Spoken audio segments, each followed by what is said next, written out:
विश्रामपछि बाँकी समाचार।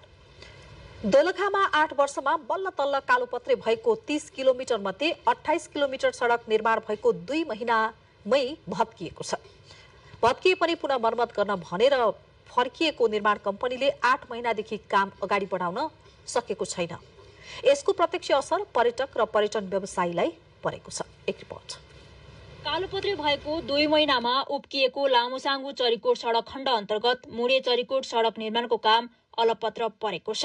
8 वर्षदेखि अलपत्र पारेको 30 किलोमिटर मुडे चरीकोट सडकको काम गर्न पुरानो कम्पनीलाई उच्च अदालतले आदेश दिए पनि यस सडकको काम अघि बढ्न सकेको छैन। सडक अलपत्र हुँदा स्थानीयवासी, व्यवसायी, आन्तरिक पर्यटकहरू सबैभन्दा बढी मारमा परेका छन्। हैन गरेको 1 वर्ष पनि टिक्दैन।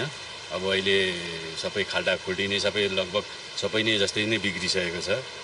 8 वर्षदेखि अलपत्र परेको उक्त सडकको ठेक्का गत वर्ष लामोसाङ्गु जिरी सडक सुधार आयोजनाले रद्द गरेको थियो।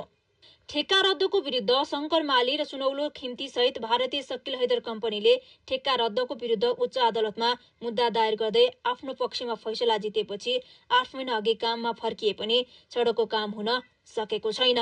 सुत्न सक्दैन, धुलो हुन्छ ओछ्यानभरि।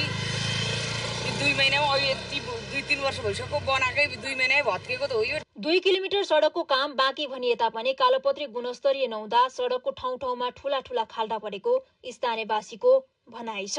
बनाउने ठेकदारहरूको कमजोरी हो अथवा सडक डिभिजन कार्यालयको अथवा सडक हेर्ने कुनै पनि आयोजनाहरूको चाहिँ एकदमै चरम लापरवाही देखिन्छ। यसलाई चाहिँ बेलामै समस्या समाधान गरेर त्यहाँको जनतालाई चाहिँ अझै पनि सडक बन्ने भन्ने कुरा चाहिँ अझै पनि अन्यलमा नै छ। अदालतले 2082 वैशाखमा काम गर्न दिन भनेर पुससम्मको म्याद थप भए पनि काम अघि नबढेको सडक सुधार तथा विकास योजना कार्यालय रामेछापले जनाएको छ। 2072 मा ती कम्पनीहरूले जेबी मार्फत 70 करोडमा मुडे चरीकोट सडक निर्माणको ठेक्का पाएका थिए। मन्दिरा थापा, नेपाल टेलिभिजन, दोलखा।